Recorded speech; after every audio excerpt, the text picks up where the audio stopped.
Hello YouTube, Badge here. Today I am with Hunt the Truth episode 1. Last week we had episode 0, and in between that time there's actually something that released on the website that I hadn't covered, and I'll just cover that in this video real quick. So it's a message from Sullivan Michael, and when I watched a Halo follower video, apparently he was saying that this is actually someone from Halo 4 or Unto Dawn that's sending the email, and he's sending it to Ben, Benjamin Garrod. So I'm gonna cover this real quick.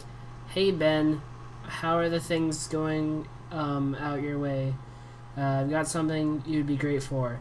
We're putting together a big campaign around the Master Chief. See why I'm thinking of you? Full access, exclusive interviews, the whole thing. I'm looking at a tight turnaround, 5 weeks, but we have the interviews lined up for you. When you've got a minute, let's go over the guidelines. Sign a few papers. Don't need any camera/photo work this time, just interviews. Rate is negotiable, but we're talking CR 120,000. Not a bad day at the office, huh? Oh my god, my phone went off. Get back to me soon. Need to get clearance squared away. Government bureaucracy. Best, Michael Sullivan, Senior Communications Director, ONI, Commander, UNSC Navy, Boston, Earth. And then right here, this is just like a disclosure thing. It doesn't actually have any sort of story. Anyways, here's the offer letter from ONI outlining this assignment. Sounds so easy. You want to start how I could say no. So I'm guessing this is like something he said before he even started Hunt the Truth at all. But I wonder like at what point is he talking in these episodes in the Halo timeline? Like, is this like during Halo 4 is going on? Is this during Halo 5, or is it like earlier, like during Halo 3 times, or whatever, I don't know. So this episode 1 pretty much talks about a lot, like Master Chief's childhood, and he's trying to go through all the stuff that he can find. Obviously this is from a view from someone who wasn't there, so this isn't, from what I know, not everything is actually 100% true that he's talking about, and you'll kind of find out later that he's kind of questioning what he's heard, because I actually know Master Chief's childhood and what was going on, because if you guys just read the book Fall of Reach. You don't have to read all the books to understand this, but just read the book Fall of Reach. I haven't read a whole lot of the Halo books, but read Fall of Reach, trust me. It will give you, like, that's probably the best book to read. If you only want to read like one book in the Halo series, read Fall of Reach. Anyways, I'm gonna let you guys hear episode 1, and yeah, and then that's just gonna be the rest of the video. So I'll let you guys hear episode 1. Tell me what you think down below. As I said, I'm not gonna go too deep into actually trying to break it down and stuff like that, just because I'm really not good at that anyways, and I'll just be wasting time. So just, how about you guys are probably better at making theories, so if any of you guys are there, make a theory and comment that down below if you want. Anyways, here's the episode, and talk to you in another video. Peace. Hey, just as I started to go edit this video, something else was added to the website. What do you know? Now, even though I've been doing, like, showing the other stuff, I feel that I don't know. I don't think I'll be able to show this live action. I feel I will get copyright, so I'm not gonna show this in my video, but right here on the Hunt the Truth website, there is a new there's a live action trailer. I'll link you guys just to this website as I was going to originally, so in the description you can go and watch this live action for yourself. I just wanted to state this. It's like, alright guys, I wanted to go at it. I refreshed the site, and here you go. So, yeah. Just, there you go. And now I'm gonna play the audio from this thing, episode 1. But if you wanna see this live action trailer, just go here, and you can actually listen to both here yourself. You can actually download it yourself and all that. So, anyways, that's all I had to say. Hunt the truth, guys. Hunt the truth.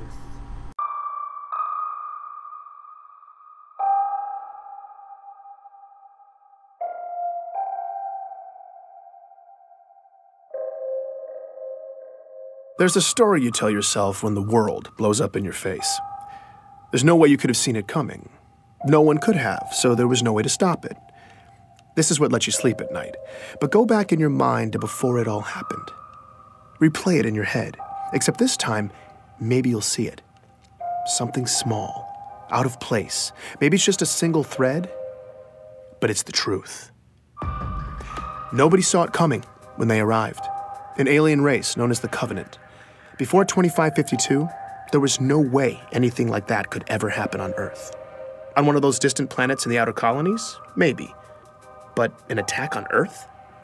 Couldn't happen. Until it did. It's called glassing. Covenant warships rain plasma down on a planet until everything and everyone on the surface melts. Usually it's complete world destruction. Earth only got a taste. The prolonged orbital bombardment destroyed East Africa, killing millions before it ended. None of us were safe anymore. But something else happened that day too. Or someone.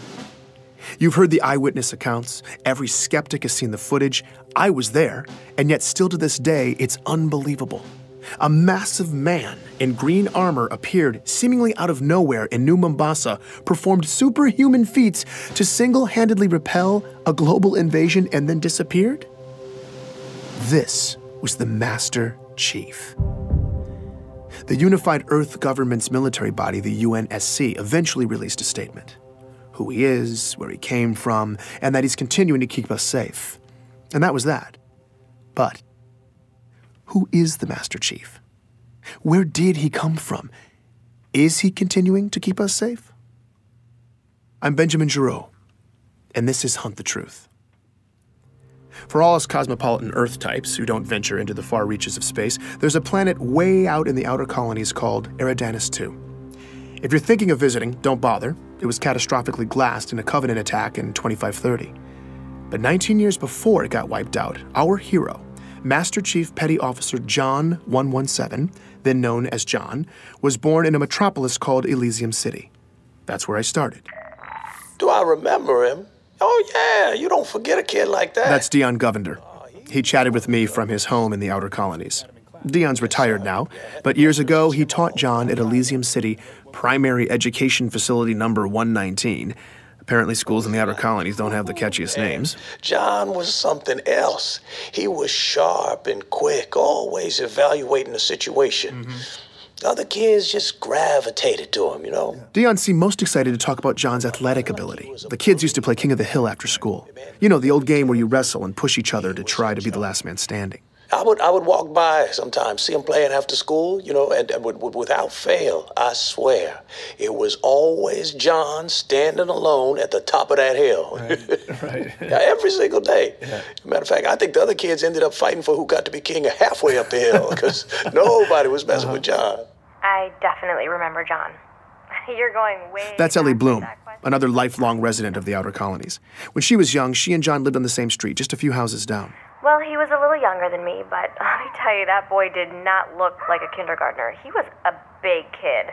My friend Katrina and I used to meet him in this vacant lot in the neighborhood. The three of us would build these obstacle courses out of random junk and then race. You know, just kid stuff. As Ellie talked about her early years in Elysium, it wasn't long before she was getting nostalgic. On warm nights, sometimes our parents would let us go out to the green space and lie in the grass. And we'd just lie there, stare up at the stars. It was a nice place to grow up. Finding Ellie was a huge win for me. When a planet's been glassed, tracking down former residents can be damn near impossible. Any records kept locally, paper, hardened data storage, even human memories. After a full-scale glassing, they're just gone. Thankfully, though, the Office of Naval Intelligence, or ONI, had furnished me with a list of interviewees. That's how I'd gotten Dion. But I wanted to go the extra mile with this story, so I'd hit up some of my old connections in the outer colonies looking for more sources. Ellie was my only hit so far. Did you keep in touch with John? No, I wasn't allowed to use Waypoint much when I was little. But I did keep in touch with Katrina. We still talk, actually. You know, she probably remembers John. I'm gonna tell her I talked to you. Wait, what was this for again? It's a military thing? Oh, no, John is the Master Chief. What?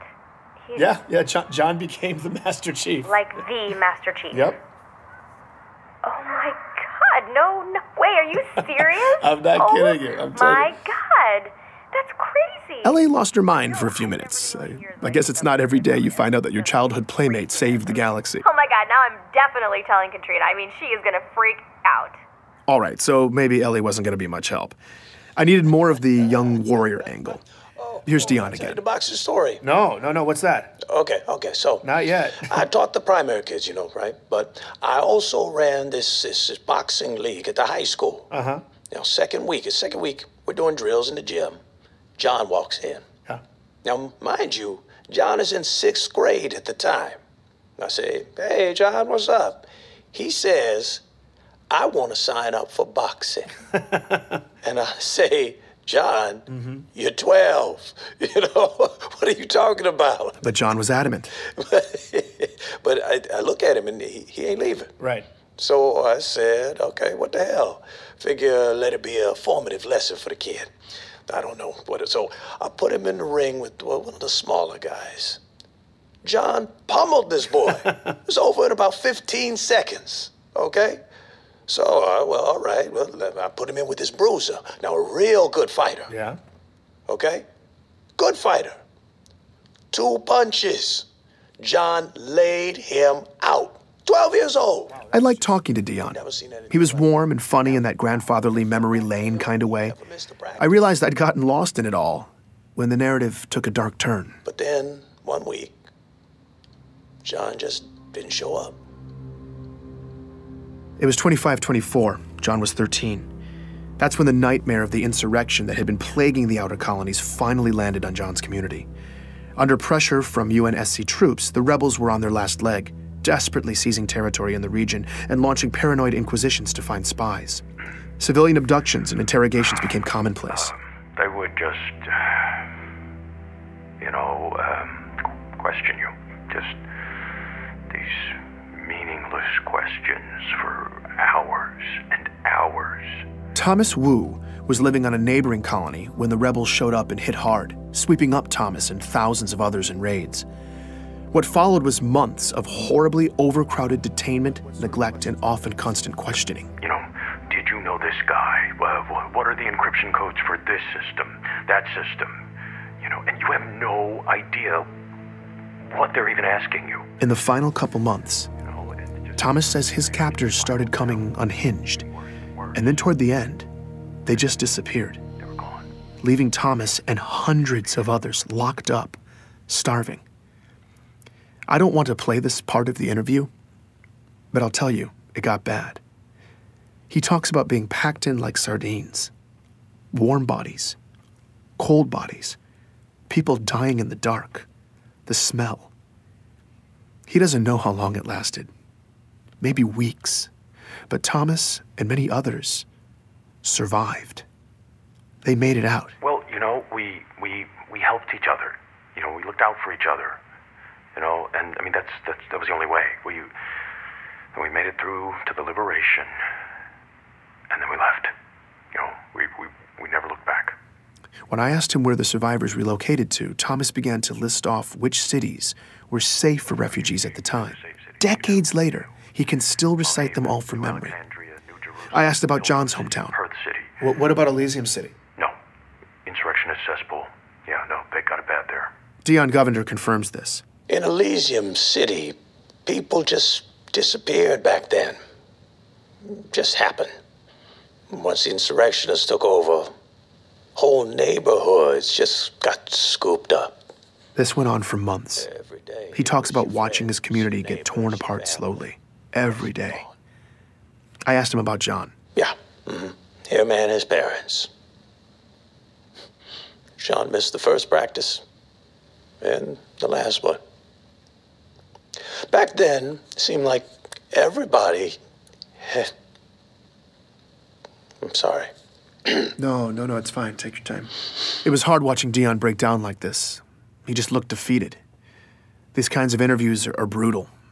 I wanted to comfort him, but it just felt condescending.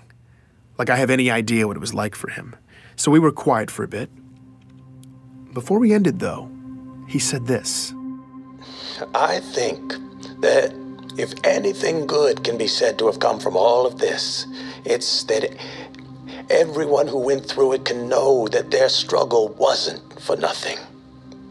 When you have a young man who can rise up from something like this and do what John has done, he honors all of us. Dion believed in John, the way the rest of us believe in the Master Chief. He made it seem like this tragedy that shaped him was almost necessary.